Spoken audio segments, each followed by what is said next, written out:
ભાવનગર લઠ્ઠાકાંડના વિરોધમાં થરાદ ખાતે કોંગ્રેસ દ્વારા ઉગ્ર ધરણા પ્રદર્શન યોજીને સરકાર સામે ભારે આક્રોશ વ્યક્ત કરવામાં આવ્યો। કોંગ્રેસના વિરોધ પ્રદર્શન અને ચક્કાજામ બાદ સ્થિતિ વણસતા પોલીસે પૂર્વ ધારાસભ્ય ગુલાબસિંહ રાજપૂત સહિત 30થી વધુ કાર્યકરોની અટકાયત કરી છે।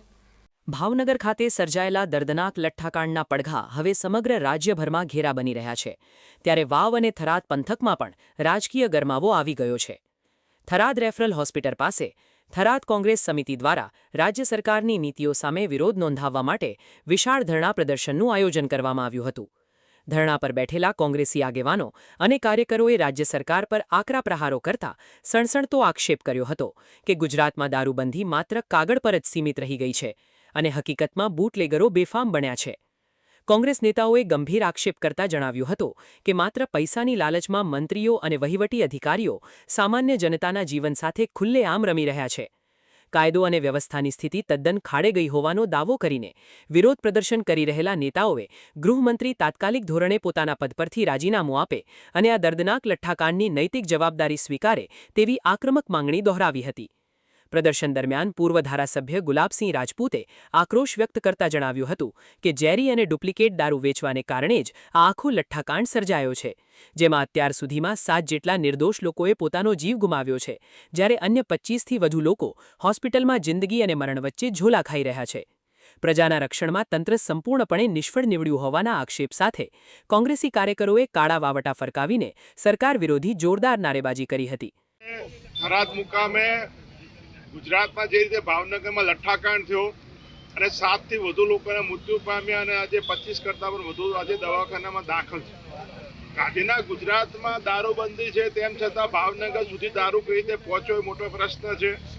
સરહદી જિલ્લાઓથી લઈને છેક ભાવનગર સુધી દારૂ કઈ ક્યાંક ને ક્યાંક પોલીસની રેમ નજર અથવા પોલીસની નિષ્ફળતા ને પોલીસની રેમ નજર કે નિષ્ફળતા એટલે છે કે હપ્તાખોર આ સરકારના મંત્રીથી લઈને છેક પોલીસ સુધીના જે પણ ઉચ્ચ અધિકારીઓની રહેમ નજર નીચે દારૂ જાય છે। બાકી જો પોલીસ ધારે તો ગુજરાતમાં એક ટીપું પણ દારૂ ના વેચાઈ શકે।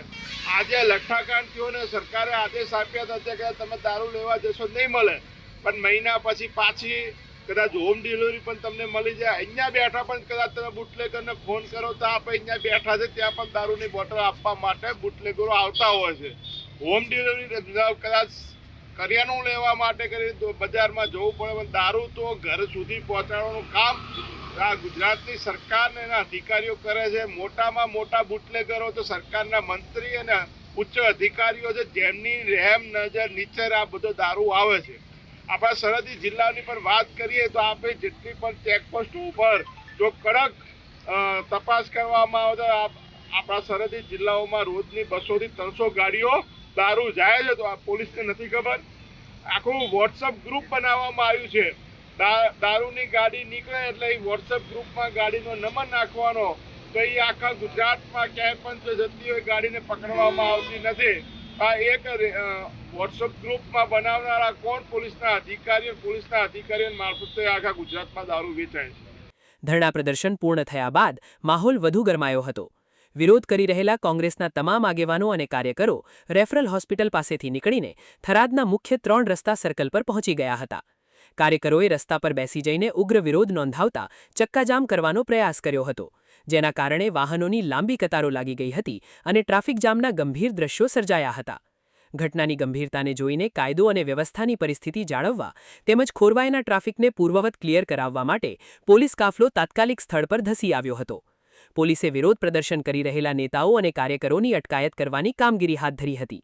દરમિયાન પૂર્વ ધારાસભ્ય ગુલાબસિંહ રાજપૂત તેમજ પ્રદેશ મહામંત્રી આંબાભાઈ સોલંકી સહિત કોંગ્રેસના 30થી પણ વધુ અગ્રણી આગેવાનો અને કાર્યકર્તાઓની પોલીસે સ્થળ પરથી અટકાયત કરી લીધી હતી।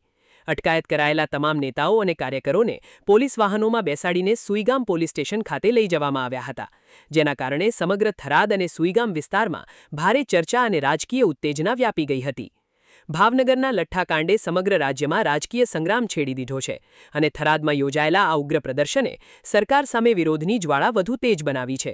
હવે જોવાનું એ રહેશે કે કોંગ્રેસના આ આક્રમક વિરોધ અને ગૃહમંત્રીના રાજીનામાની માંગ વચ્ચે રાજ્ય સરકાર બૂટલેગરો અને બેદરકાર અધિકારીઓ સામે કેવા આકરા પગલાં ભરે છે। Hajaji Rajput, BK news channel, Tharad.